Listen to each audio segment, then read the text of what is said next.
ආයුබෝවන් දුවේ පුතේ. උසස් පෙළට විෂයක් ලෙස ජෛව පද්ධති තාක්ෂණ වේදයේ විෂය මාලාව හැදෑරීමට බලාපොරොත්තු වන ඔබට මේ විෂය ගැන ප්‍රශ්න ගණනාවක් ඇති. ඉතින් මේ විෂය මොන වගේ විෂය මාලාවක්ද? මේකෙන් ආවරණය වන ශේෂ්ත්‍ර මොනවාද? ඒක ඔබට හදාරන්න කැමති විදිහේ විෂයක්ද? වගේ ප්‍රශ්න ඔබට ඇති. ඉතින් දුවේ පුතේ, අද මම මේ වැඩසටහනෙන් බලාපොරොත්තු වෙන්නේ ඔබට උසස් පෙළ ජෛව පද්ධති තාක්ෂණ වේදයේ විෂය මාලාව පිළිබඳ කෙටි හැඳින්වීමක් කරන්න. ජෛව පද්ධති තාක්ෂණ වේදය හදාරන ඔබ සුවිශේෂී. ඒ තමයි මේ විෂය හදාරන ඔබට ඔබ ලබා ගන්නා දැනුම හා කුසලතා මගින් ජාතික සංවර්ධන ක්‍රියාවලියට විශාල දායකත්වයක් ලබා දීමට හැකියාවක් ලැබෙනවා. ඒ වගේම තාක්ෂණය හා සම්බන්ධ මූලික කළමනාකරන කුසලතා පිළිබඳව මෙම විෂය මගින් තහවුරු කරනු ලබන අතර නිෂ්පාදන අගේ දාම ක්‍රියාවලියේදී තාක්ෂණය සමග ඒකාබද්ධ කරමින් ව්‍යාපාරික ලෝකයේ දෙස නව මුහුණුවරකින් බැලීම සඳහා අවශ්‍ය දැනුම මේ මගින් ලබා දෙනවා. එසේම ව්‍යවහාර දැනුම. ඒ කියන්නේ දුවේ පුතේ, එදිනදා ජීවිතයට ඔබට අවශ්‍ය වන දැනුම. කුසලතා හා ආකල්ප තුලින් නවීන තාක්ෂණික දැනුම පදනම් ආර්ථිකයක අභියෝග හඳුනාගෙන ඒ සඳහා ප්‍රතිචාර දක්වීමට ඔබව හුරු කිරීමත් මේ විෂයේ මූලික අරමුණක්. 2013 වර්ෂයේදී තාක්ෂණ වේදයේ විෂය මාලාව හඳුන්වා දීලා ජෛව පද්ධති තාක්ෂණ වේදය කියන විෂය ඔබට හඳුන්වා දීලා තියෙන්නේ රටේ රැකියා වෙළඳපොලේ පවතින ප්‍රායෝගික දැනුම හා සම්බන්ධ කුසලතා පදනම් වෙච්ච රැකියා වෙළඳපොලේ පවතින අවශ්‍යතාවයට සරලන දරුවන් බිහි කරන්න තමයි මෙන්න මේ නව විෂය හඳුන්වා දීලා තියෙන්නේ. ඉතින් දුවේ පුතේ, මේ විෂය හැදෑරීමෙන් එහි ඵල නෙලා ගැනීමට ඔබට හැකියාව ලැබේවා කියලා මම ප්‍රාර්ථනා කරනවා. දුවේ පුතේ, අපි දැන් මේ විෂය සංධාරය පිළිබඳ විමසා බලමු. ජෛව පද්ධති තාක්ෂණ වේදයේ විෂය මාලාව පාඩම් 19කින් යුක්තයි. ඔබට මම මේ පාඩම් 19 පිළිබඳ කෙටි හැඳින්වීමක් කරාට පස්සේ ඔබට තේරෙයි මේ විෂය පරිසර ඉංජිනේරු විද්‍යාව, කෘෂි තාක්ෂණය, ආහාර තාක්ෂණය, ඉලෙක්ට්‍රොනික විද්‍යාව, ජීව වෛද්‍ය ඉංජිනේරු විද්‍යාව වගේ නොයෙක් විශේෂවල සංකලනයක් බව. ඉතින් ජෛව පද්ධති තාක්ෂණ වේදය හදාරන ඔබ මේ ශේෂ්ත්‍ර ගණනාවක අත්දැකීම් එක විෂයක් තුලින් ලබා ගන්න. ඉතින් ඒ නිසා මේක බොහොම ආසාවෙන්, උනන්දුවෙන්, විවිධත්වයෙන් යුතුව ඉගෙන ගන්න පුළුවන් විචිත්‍රවත් විෂයක් ලෙස හඳුන්වන්න පුළුවන් නේද?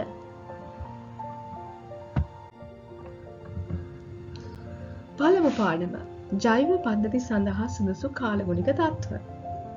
මේ පාඩමේදී ඔබට හැකියාව ලැබේවි කාලගුණය හා දේශගුණය අතර වෙනස හඳුනා ගන්න. ඒ වගේම වර්ෂාපතනය, සූර්යාලෝකය, උෂ්ණත්වය, සුළඟ, සාපේක්ෂ ආර්ද්‍රතාවය වගේ දේශගුණික සාධක ගැන වඩා හොඳින් හඳුනා ගැනීමට, ඒ වගේම එම දේශගුණික සාධක ජෛව පද්ධති කෙරෙහි ඇති කරන බලපෑම මොන වගේද කියලා විස්තර කරන්නත් ඔබට හැකියාව ලැබෙනවා.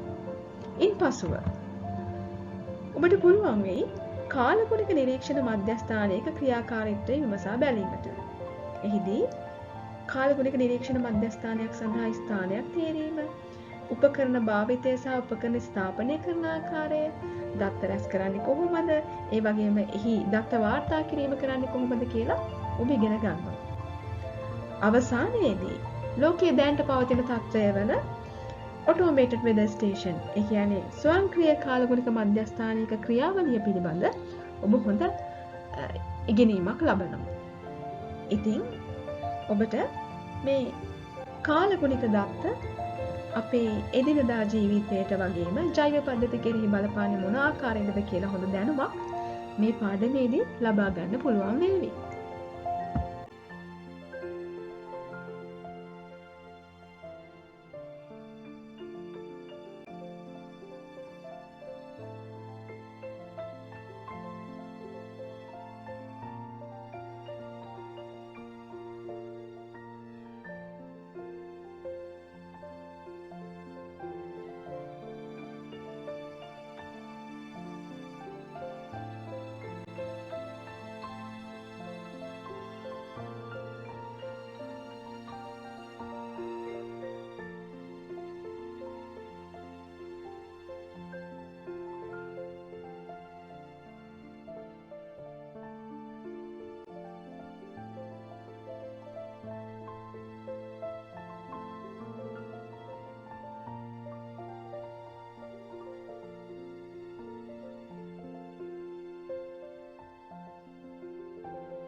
පස කියලා කියන්නේ ජෛව පද්ධති ආශ්‍රිතව වැදගත් සාධකයක්.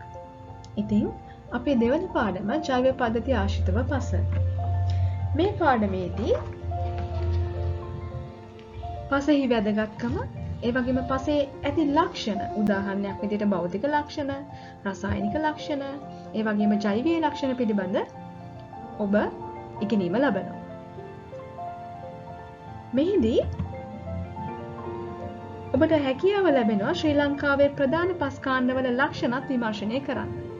උදාහරණයක් විදිහට රතු දුඹුරු පස, රතු කහ පොට්සලික් පස, දියුළු පස, ලැටරයිට් පස වගේ විවිධ පස් වර්ග වල වැදගත්කම්, ලංකාවේ ඒ පස්වල ව්‍යාප්තිය සහ එම පස්වල බැවිය හැකි භෝග වර්ග ගැන ඔබට මෙහිදී දැනගන්න පුළුවන් වෙනවා. ඉතින් දුවේ පුතේ, ජීවය දරා සිටින පස අපේ අවශ්‍යතා සපුරා ගැනීම සඳහා තිරසාර ලෙස භාවිත කරන්නේ කොහොමද කියලා අපි මේ දෙවන පාඩමෙන් ඉගෙන ගන්නවා. දෙවන පාඩම බිම් බැලීම සහ මට්ටම් ගැනීම. ඔබ දන්නවා විවිධ ඉදිකිරීම් කටයුතු කරනකොට, මම්මාවත් හෝ ගොඩනැගිලි ඉදි කරනකොට, ඒ වගේම අපවහන කාණු පද්ධති, ඇල මාර්ග වගේ දේවල් ඉදිකිරීමේදී බිම් බැලීම සහ මට්ටම් ගැනීම සිදු කරන්න සිද්ධ වෙනවා. ඒ විතරක් නෙවෙයි, කෘෂිකාර්මික කටයුතු වලදී පවා ඇතැම් විට බිම් බැලීම සහ මට්ටම් ගැනීම සිදු කරන්න සිද්ධ වෙනවා. ඉතින් දෙවියන් පුතේ, ඔබට මේ පාඩම ඉගෙනීමෙන් පසු බිම් බැලීම සහ මට්ටම් ගැනීම සිදු කරන්නේ මොන ආකාරයටද, එහිදී උපකරණ භාවිතා කරන්නේ මොන ආකාරයටද කියලා හොඳ දැනීමක් ගන්න පුළුවන්. මෙහිදී භාවිත වන මිනුම් වර්ග මොනවද, විවිධ ගණනී කිරීම කරන්නේ කොහොමද, ඒ වගේම සිදුවීමක් සමග වැඩ කරන්නේ කොහොමද කියලා ඔබ මෙහිදී ඉගෙන ගනිවි. ඒ වගේම බිම් බැලීමේ ශිල්ප ක්‍රම පිළිබඳ ඔබ මෙහිදී වැඩිදුර ඉගෙනගෙන ඒ යටතේ තලමේස බිම් බැලීම සහ දම්වැල් බිම් බැලීමේ නියැලීමට වැඩි හැකියාවක් ලබා ගන්නවා. ඊට අමතරව මට්ටම් ගැනීමේ අපි ඔටෝ ලෙවල් එක පාවිච්චි කරලා මට්ටම් ගැනීමක් සිදු කරන්නේ කොහොමද? ඒ වගේම මේ මට්ටම් ගැනීම සිදු කරන්න පුළුවන් ආකාර මොනවද? ක්‍රමවේද මොනවද කියලා ඔබ මෙතනදී දැනගන්න. ඒ වගේම මට්ටම් ගැනීම සඳහා සමෝච්ච සිතියම්කරණය අත්හදා බැලීමට ඔබට මෙහිදී අවස්ථාව ලැබෙනවා. මට්ටම් ගැනීමෙන් අනතුරුව සමෝච්ච සිතියම් පිළිල කිරීමට ඔබට හැකියාව ලැබෙනවා. ඉතින් මෙහිදී අවසානයේදී සමෝච්ච රේඛා මගින් භූමික ලක්ෂණ හඳුනා ගන්නේ කොහොමද කියලා ඔබට හැකියාව ලැබේවි. ඉතින් මේ උපකරණ භාවිතය, ඒ වගේම මේ විවිධ ක්‍රමවේද ඔබ විසින්ම සැලසුම් කිරීමට ඔබට මෙහිදී හොඳ කුසලතාවයක් ලැබේ. ඉතින් මේ පාඩම ඔබට අලුත්ම අත්දැකීමක් වේ. ජලය. ජලය කියලා කියන්නේ අමිල සම්පතක්. ඉතින් අපේ 4 වෙනි පාඩම ජෛව පද්ධතිවලදී ජල ප්‍රභව. මෙහිදී ජල ප්‍රභව වර්ගීකරණය කිරීමට ඔබට අවස්ථාව ලැබෙනවා. ඒ වගේම ජල ප්‍රභවයක් තේරීමේදී සලකා බැලිය යුතු කරුණු මොනවද කියලා ඔබ මෙහිදී තේරුම් ගන්නවා.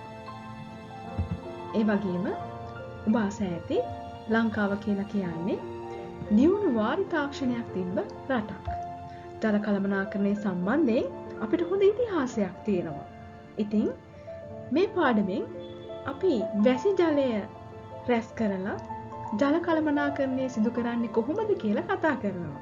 මේ යටතේ වැසි ජලය රැස් කිරීමේ ව්‍යුහයක් සැකසීම කරන්නේ කොහොමද? මේක පවත්වාගෙන යන්නේ නඩත්තු කරන්නේ කොහොමද කියලා ඔබ දැනගන්නවා. ඒ වගේම අපි මේ පාඩම තුළින් භූගත ජලය පිළිබඳ විමසා බැලීමට ලක් කරනවා. එහිදී භූගත ජලය පැවැත්ම සඳහා බලපාන සාධක අපි හඳුනගෙන එහි භූගත ජලයේ පුනරාරෝපණයේ වැදගත්කම මෙහිදී අවබෝධ කරගන්නවා. ඉතින් දුවේ පුතේ පරිසරයට ආදරය කරන පුද්ගලයෙක් විදිහට ඔබව ගොඩනැගීමට ඒ වගේම තිරසාර ලෙස පරිසරය සමග ජීවත් වීමට ඔබව පුරු කිරීමට මේ පාඩම මහඟු දායකත්වයක් සපයනවා. පස්වෙනි පාඩමත් ජලය ගැනම තමයි. ලෝකයේ බොහෝ දෙනෙක් බීමට පිරිසිදු ජලය නොමැතිකමින් පීඩා විඳින බව ඔබ දන්නවාද? ඉතින් දුවේ පුතේ අපි පස්වෙනි පාඩම ජලයේ ගුණාත්මක භාවය. අපි ජලයේ ගුණාත්මක භාවය ඇගීම සිදු කරන්නේ කොහොමද? එහි පාරාමිති මොනවද කියලා මේ පාඩමේ ඉගෙන ගන්නවා. උදාහරණයක් විදිහට ජලයේ භෞතික පාරාමිති මොනවද? ඒවා මනින්නේ කොහොමද? ජලයේ රසායනික පාරාමිති මොනවද? ඒවා මනින්නේ කොහොමද? ඊට පස්සේ ජලයේ ජෛවික පාරාමිති මොනවද? ඒවා මනින්නේ කොහොමද කියලා අපි මේ පාඩමේදී ඉගෙන ගන්නවා. ඒ වගේම නාගරික හා පානීය ජලයේ පවතින ඕන තත්ත්ව, ඒ වගේම ප්‍රතිකාර කරන ලද අප ජලයේ පැවතිය යුතු තත්ත්ව මොනවද කියලා ඔබ මේ පාඩමේදී හඳුනගනිමු. ඉන් අනතුරුව දූෂිත ජලයේ බලපෑම මොන වගේද? ඒ වගේම ඒවා ජෛව පද්ධති කෙරෙහි බලපාන්නේ මොන ආකාරයෙන්ද කියලා ඔබ හොඳින් තේරුම් ගනිමු. ඒ වගේම අප ජලයේ පිරියම් කිරීම කරන්නේ මොන ආකාරයටද? එහි තියෙන මූලධර්ම මොනවාද? එහි තාක්ෂණික ක්‍රම ශිල්ප මොනවද කියලා ඔබ මේ පාඩමේදී වැඩිදුර අධ්‍යයනය කරනවා. ඉතින් දුව පුතේ සීමිත සම්පතක් වූ ජලය ගුණාත්මක භාවය රැකගෙන අපගේ සෞඛ්‍ය ආරක්ෂිත බව රැකගෙන එය පවත්වා ගන්නේ කොහොමද කියලා ඔබට මෙහිදී අවබෝධ කරගන්න පුළුවන් වේවි.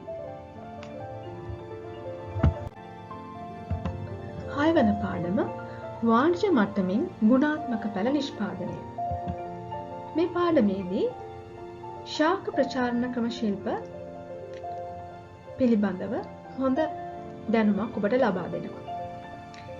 ඒ වගේම අතු බැඳීම, බද්ධ කිරීම, පටක රෝපණය වගේ උසස් අලිංගික ශාක ප්‍රචාරණ ක්‍රම පිළිබඳව ඔබ හොඳ න්‍යායාත්මක දැනුමක් වගේම ඉතා හොඳ ප්‍රායෝගික දැනුමකුත් ලබා ගන්නවා. ඉතින් මෙහිදී අතු බැඳීමේ විවිධ ක්‍රම ශිල්ප මොනවද? බද්ධ කිරීමේදී පවතින අංකුර බද්ධ ක්‍රම සහ රිකිලි බද්ධ ක්‍රම මොනවද? පටක රෝපණයේදී පටක රෝපණය සිදු කරන විද්‍යාගාරයක පැවතිය යුතු තත්ත්ව මොනවද? පටක රෝපණ පියවර මොනවද? ඒ සිදු කරන්නේ මොන විදිහටද කියලා ඔබ මෙතනදී හොඳ දැනුමක් කුසලතාවයක් ලබා ගන්න.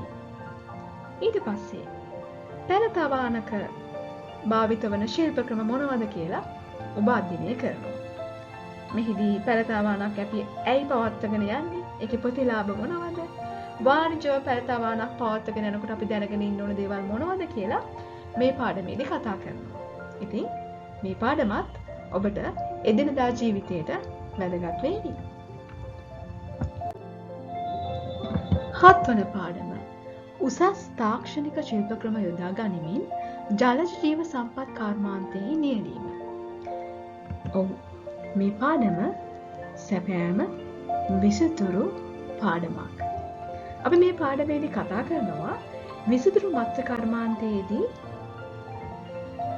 අපි භාවිත කරන ක්‍රමවේද මොනවද? ඒ වගේම එහි වැදගත්කම මොකක්ද කියලා. ඒ වගේම විසිතුරු මත්ස්‍ය වගාව ගැන විතරක් නෙවෙයි අපි ආහාරමය මත්ස්‍ය වගාව ගැන මේ පාඩමේදී කතා කරනවා. ඉන් අනතුරුව විසිතුරු ජලජ පැලෑටි වගාව පිළිබඳ ඔබට හොඳ අවබෝධයක් ලබා ගන්න පුළුවන් වේවි. ඉතින් දුවේ පුතේ මේ ජලජ ජීව සම්පත් කර්මාන්තය කියලා කියන්නේ රටට ආදායමක් ගෙනල්ලා දෙන කර්මාන්තයක්. ඉතින් මෙහි නියැලීම තුළින් රටේ සංවර්ධනයට දායක වෙන්න පුළුවන් වෙනවා. ඔබ කැමති නම් අනාගතයේ ව්‍යවසායකයෙකු විදිහට ජලජ ජීව සම්පත් කර්මාන්තෙහි නියැලෙන්නෙකු වෙන්න ඔන්න ඔබට පුළුවන්. 8 වන පාඩම උසස් තාක්ෂණික ශිල්ප ක්‍රම යොදා ගනිමින් සත්ත්ව නිෂ්පාදනයේ නියැලීම. අද වන විට ලෝකයේ බොහෝ රටවල සත්ත්ව නිෂ්පාදනය සඳහා ඉතා උසස් තාක්ෂණික ශිල්ප ක්‍රම යොදා ගන්නවා. ඉතින් දුවේ පුතේ මේ පාඩමේදී කුකුළු පාලනය සඳහා යොදා ගන්න උසස් තාක්ෂණික ශිල්ප ක්‍රම මොනවද? ඒ වගේම ගව පාලනයේදී යොදා ගන්න උසස් තාක්ෂණික ශිල්ප ක්‍රම මොනවද කියලා අපි වෙන වෙනම කතා කරනවා. ඉතින් ඒ පිළිබඳ නවම දැනුම ලබා ගන්න ඔබට මගෙන් අවස්ථාව ලැබෙනවා. ඒ වගේම වාණිජ කිරි නිෂ්පාදන කර්මාන්තයේ පවතින වැදගත්කම මොකක්ද? ඒ වගේම මෙහිදී ගුණාත්මක බව තක්සේරු කරන්නේ මොන ආකාරයකද? අපමිශ්‍රණය වූ කිරි හඳුනාගන්නේ කොහොමද? ඒ වගේම කිරි එකතු කිරීමේ මධ්‍යස්ථානයක පවතින තාක්ෂණික අවශ්‍යතා මොනවද?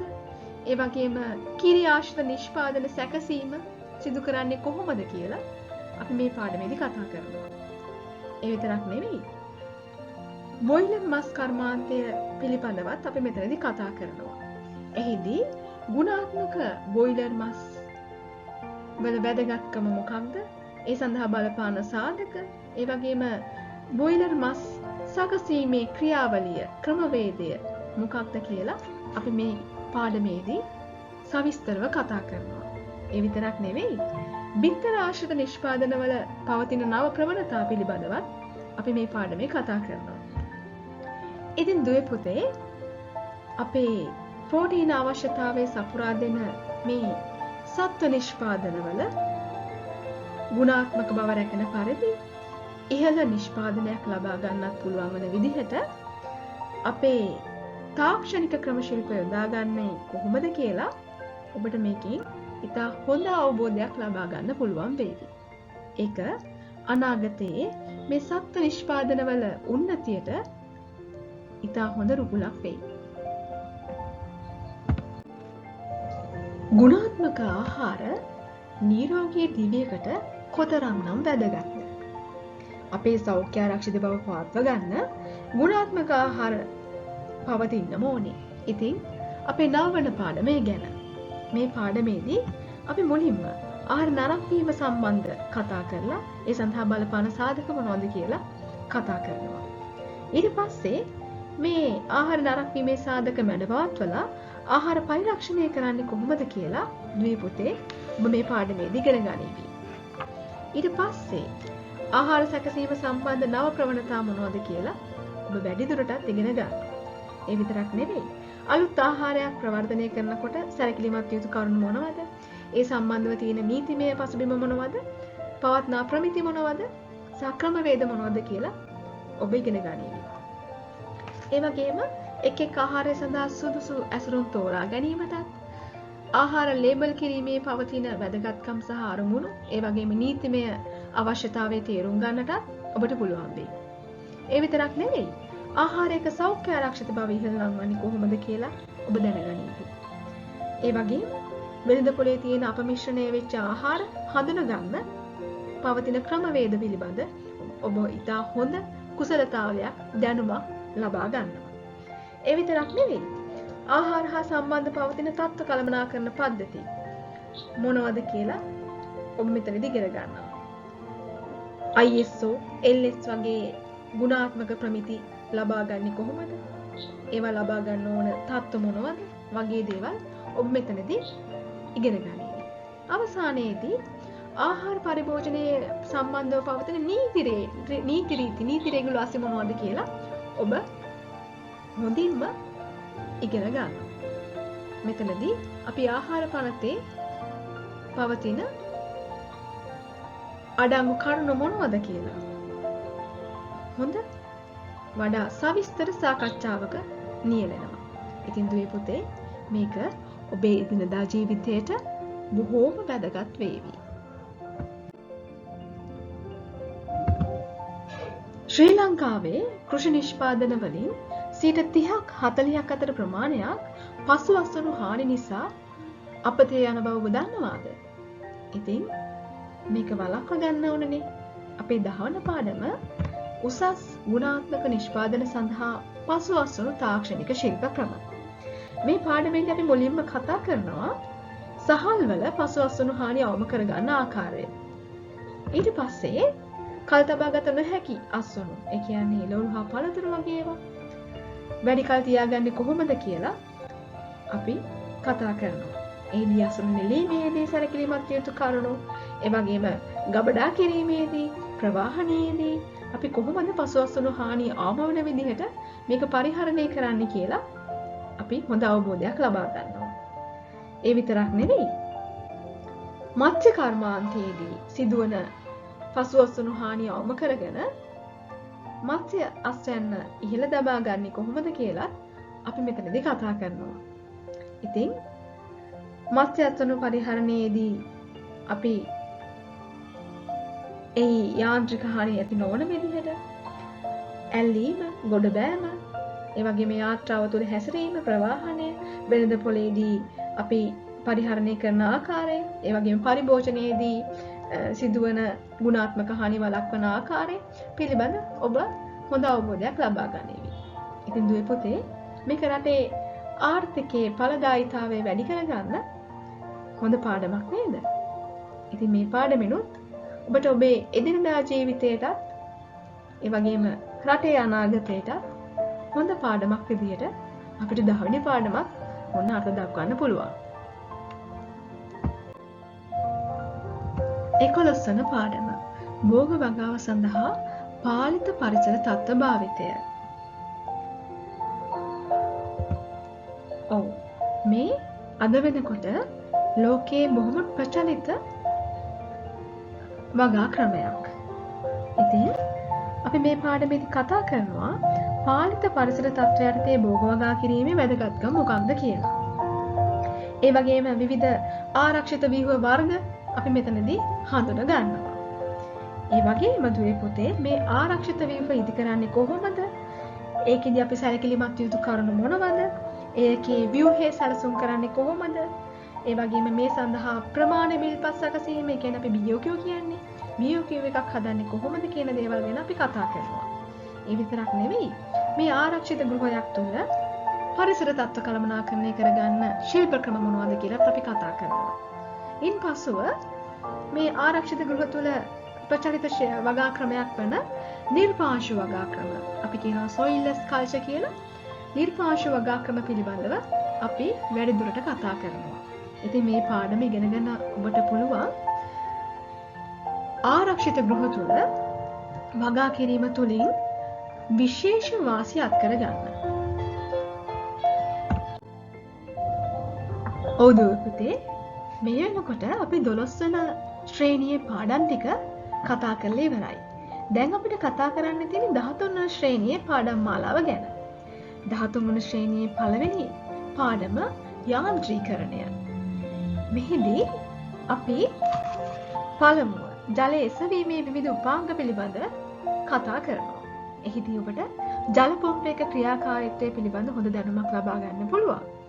ඒ වගේම ජල පොම්පයක් තෝරගන්නකොට සලකා බලන්න ඕන කරුණු මොනවද? ඒ වගේම මේ සම්බන්ධව තියෙන නොයෙකුත් ගණනය කිරීම මොනවද කියලා ඔබට මෙහිදී දැනගන්න පුළුවන්. ඒ වගේම බින්දු හා විසිරි ජල සම්පාදන පද්ධති නිර්මාණය කරන්නේ කොහොමද අපේ අවශ්‍යතාවයට සරිලන විදිහට කියන එක ඔබ මේ පාඩමේදී දැනගන්නවා. ඒ වගේම බිම් සැකසීමේ ශිල්ප ක්‍රම සහ අදාළ උපකරණ කොහොමද භාවිත වෙන්නේ? ඒ වගේ තියෙන ක්‍රියාකාරීත්වය මොන වගේද? නඩත්තු කටයුතු කරන්නේ කොහොමද? වගේ දේවල් ගැනත් ඔබ මේ පාඩමේදී ඉගෙන ගන්නවා. ඒ විතරක් නෙමෙයි දුවේ පුතේ. ඔබට එන්ජින් වල ක්‍රියාකාරීත්වය, ඒ වගේම ට්‍රැක්ටර් වල විවිධ පද්ධති වල ක්‍රියාකාරීත්වය ඔබට මෙහිදී ඉගෙන ගන්න ලැබෙනවා. ඉතින් වාහනයක තියෙන විවිධ පද්ධති, ඉන්ධන පද්ධතිය, සිසිලන පද්ධතිය, විද්‍යුත් හා ජ්වලන පද්ධතිය, බල සම්ප්‍රේෂණ පද්ධති, ඒ වගේම ස්නේහික පද්ධති වගේ විවිධ පද්ධති වර්ග ඔබට මෙහිදී ඉගෙන ගන්න පුළුවන්. ඉතින් ඒක ඔබේ දිනදා ජීවිතයටත් බොහොම ප්‍රයෝජනවත් වේවි. ඒ වගේම ඔබ මේ පාඩමේදී ශාක ආරක්ෂක උපකරණ විදිහට පිස්ටන් ආකාර දියරිසින, බලවේගාකාර දියරිසින ආදී විවිධ දියරිසින වර්ග පිළිබඳව අවබෝධයක් ලබනවා. ඉතින් මේ විවිධ උපකරණ අපිට පාවිච්චි කරන්න වෙනවනේ අපේ එදිනදා ජීවිතයේදී. ඉතින් මේ සම්බන්ධව දැනුමක් ලබාගෙන ඉන්න එක අපිට අපේ ජීවිතයට බෙහෙවින්ම ප්‍රයෝජනවත් වේවි. 13 වන පාඩම තිරසාර ලෙස දැවමය හා දැවමය නොවන නිෂ්පාදන පරිභෝෂණය. ශ්‍රී ලංකාවේ ආර්ථිකව වැදගත් වන දැව විශේෂ පිළිබඳ අපි මේ පාඩමේදී කතා කරනවා. ඒ වගේම දැව පදම් කිරීමේ හා පරිරක්ෂණය කිරීමේ ක්‍රමවේද පිළිබඳ අපි මෙහිදී සාකච්ඡාවට බඳුන් කරනවා. ඒ විතරක් නෙවෙයි දුවේ පුතේ, දැව ශ්‍රේණිගත කිරීම පිළිබඳවත්, වන මිතියට අදාළ වැදගත් මිනුම් ලබා ගැනීම පිළිබඳවත් අපි මේ පාඩමේදී කතා කරනවා. මේකේ අපේ අරමුණ වෙන්නේ මේ පාඩම තුළින් අපි බලාපොරොත්තු වෙනවා වනාන්තරය කියලා කියන්නේ පුතේ සීමිත සම්පතක්. ඉතින් මේ සීමිත සම්පතෙන් උපරිම ප්‍රයෝජන ලබා ගන්න එක තමයි අපි මෙතනදී අපේ මේ පාඩමේ අරමුණ වෙන්නේ. ඒ විතරක් නෙවෙයි, දැව නොවන වනජ නිෂ්පාදන නිපදවීමේ තාක්ෂණ ශිල්ප ක්‍රමත් අපි මේ පාඩමේදී කතා කරන්න නියමිතයි. උදාහරණයක් විදිහට විලේපන නැත්නම් කොස්මැටික්ස් කර්මාන්තයේදී විවිධ වනජ නිෂ්පාදන භාවිත වෙනවා. ඖෂධ වශයෙන් විවිධ වනජ නිෂ්පාදන භාවිත වෙනවා. ඒ වගේම විසිතුරු බාන නිපදවීමට ඔය වගේ එක එක දේවල් වලට වනජ නිෂ්පාදන මිනිසා භාවිත කරනවා. ඉතින් මේ දැව නොවන වනජ නිෂ්පාදන සැකසීම කරන්නේ කොහොමද? එහි ක්‍රියාවලිය, ඒ වගේ නිෂ්පාදන මොනවද කියන දේවල් ගැන ඔබ මේ පාඩමේදී වැඩිදුර දැනගනින්න. ඉතින් මේ වනාන්තරය සහ මිනිසා අතර තියෙන සම්බන්ධතාවය බොහොම කාලයක පටන් තියෙන එකක් නේ. ඉතින් මේ සම්බන්ධතාවය නොනැසී අප දෙගොල්ලන්ටම වාසි සැලසෙන ලෙස මේ පවත්වාගෙන යන්නේ කොහොමද කියන එක තමයි අපි මේ පාඩමේදී කතා කරන්නේ. උචිත තාක්ෂණික ශිල්ප ක්‍රම භාවිතයෙන් වැවිලි භෝග හා සුළු අපනයන භෝගාශ්‍රිත නිෂ්පාදන සැකසීම අපේ 14 වන පාඩම. එහිදී වැවිලි භෝගාශ්‍රිත නිෂ්පාදන වන පොල්, තේ සහ රබර් ආශ්‍රිත නිෂ්පාදන සැකසීමේ ශිල්ප ක්‍රම පිළිබඳ ඔබ ඉගෙන ගනිවි. ඒ වගේම සුළු අපනයන භෝගාශ්‍රිත නිෂ්පාදන සැකසීමේ ශිල්ප ක්‍රම ලෙස කළු ගම්මිරිස් සැකසීම, සුදු ගම්මිරිස් සැකසීම, ඒ වගේම කුරුඳු පොතු සැකසීම වගේ නිෂ්පාදන සම්බන්ධ ක්‍රියාකාරකම් කරන්නේ කොහොමද? ඒ වගේ ශිල්ප ක්‍රම මොනවද කියලා ඔබ මේ පාඩමේදී වැඩිදුරට ඉගෙන ගන්නවා. ඉතින් දුවේ පුතේ, අපේ ආර්ථිකය ශක්තිමත් කරන්න මේ භෝග වලින් ලැබෙන පිටුවහල ඉතාමත් අනර්ගයි. ඉතින් මේ සඳහා ඔබටත් යම් දායකත්වයක් ලබා දෙන්න පුළුවන් නම් ඒක හෙට දවසට ගොඩක් වැදගත් වේවි. ක්‍රියාවලි පාලනය හා ස්වයංක්‍රීයකරණය. ඔව්. අපි ඔටෝමේෂන් කියලා කියන්නේ පුතේ මේක ලෝකයේ අද වන විට බහුලව භාවිත වන දෙයක්නේ. ඉතින් ඔබටත් පුළුවන් මේ පාඩම අවසානයේදී ඔබගේ නිවසට, කවදා හරි ඔබගේ කාර්යාලයට, ඔබගේ පාසලට වෙන්නත් පුළුවන්. ස්වයංක්‍රීයකරණ පද්ධතියක් ඔබටම නිර්මාණය කරගන්න පුළුවන් වේවි. මෙහිදී අපි ඉගෙන ගන්නවා විද්‍යුතය හා සම්බන්ධ මිනුම් හා උපකරණ පිළිබඳව. ඒ වගේම සරල විද්‍යුත් පරිපථ එකලස් කරගන්නේ කොහොමද කියලා ඔබ ඉගෙන ගන්නවා. එහිදී භාවිත කරන උපාංග මොනවද?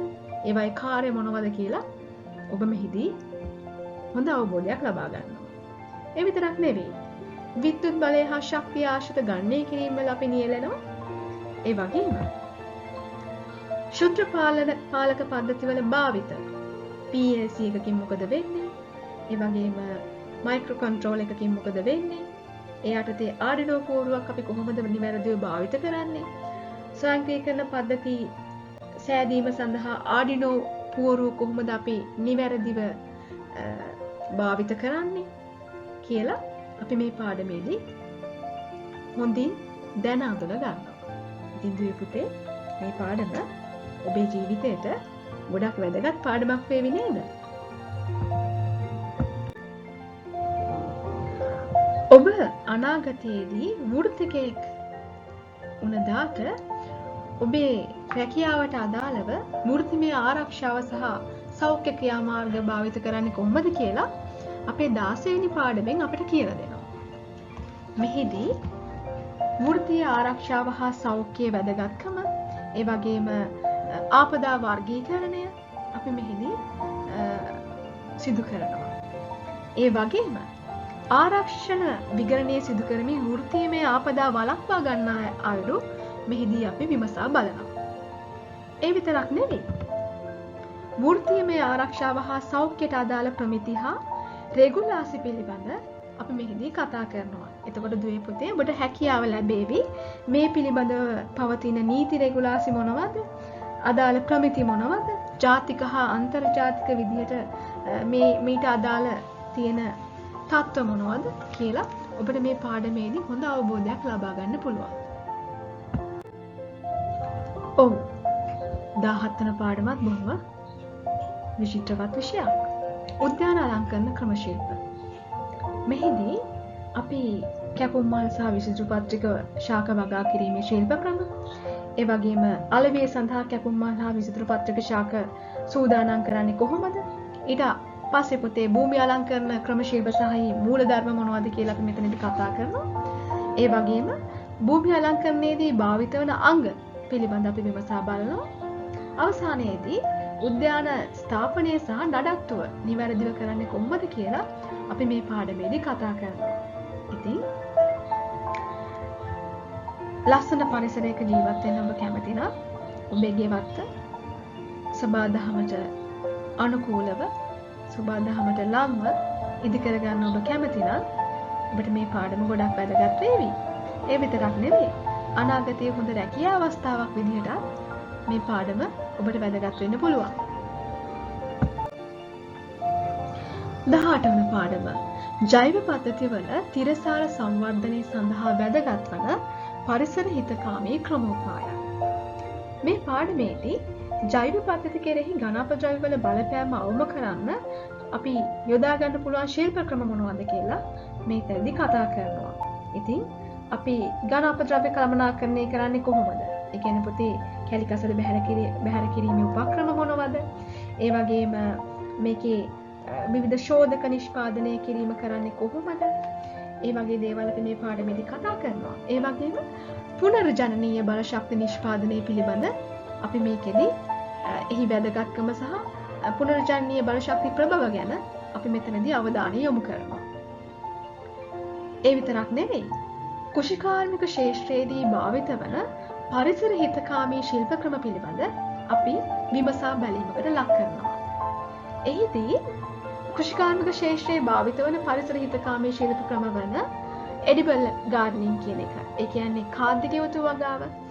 අපි ගෙදර එළවලු සහ පළතුරු ලස්සනට වවන එක. අන්න ඒ වගේ දේවල් අපි කරන්නේ කොහොමද කියන එක මේ පාඩමේදී අපි කතා කරනවා. ඒ වගේම ජෛව හායනයට වන පලිබෝධනාශක භාවිතය ගැන අපි මෙතනදී සාකච්ඡා කරනවා. ඉතින් පරිසර හිතකාමී ලෙස අපි ජීවත් වෙන්නේ කොහොමද?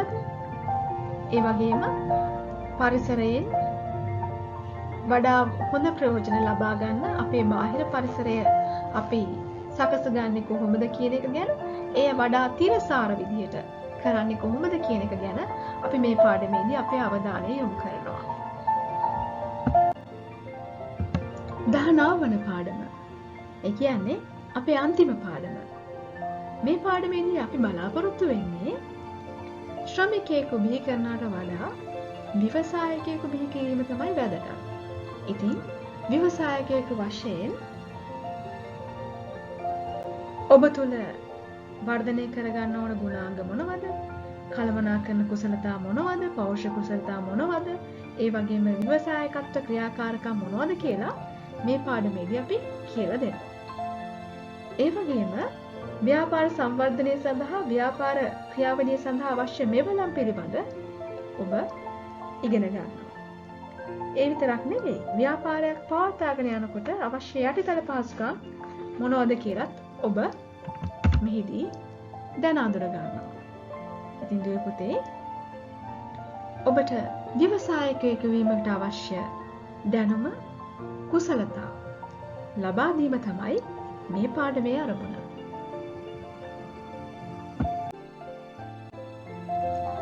ඔව් දුවේ පුතේ, මම මේ වැඩසටහනෙන් බලාපොරොත්තු වුණේ ඔබට උසස් පෙළ ජෛව පද්ධති තාක්ෂණ වේදයේ විෂය මාලාවේ පාඩම් ගලා යාම පිළිබඳ යම් අදහසක් ලබා දෙන්න. ඔව්, මෙය ආසාවෙන් උනන්දුවෙන් ඉගෙන ගන්න පුළුවන් විවිධත්වයෙන් යුතු මනහර විෂයක්. ඉතින් දුවේ පුතේ, එන්න අපිත් එක්ක එකතු වෙන්න. අපි ජෛව පද්ධති තාක්ෂණ වේදයේ විෂය සතුටින් ඉගෙන ගමු.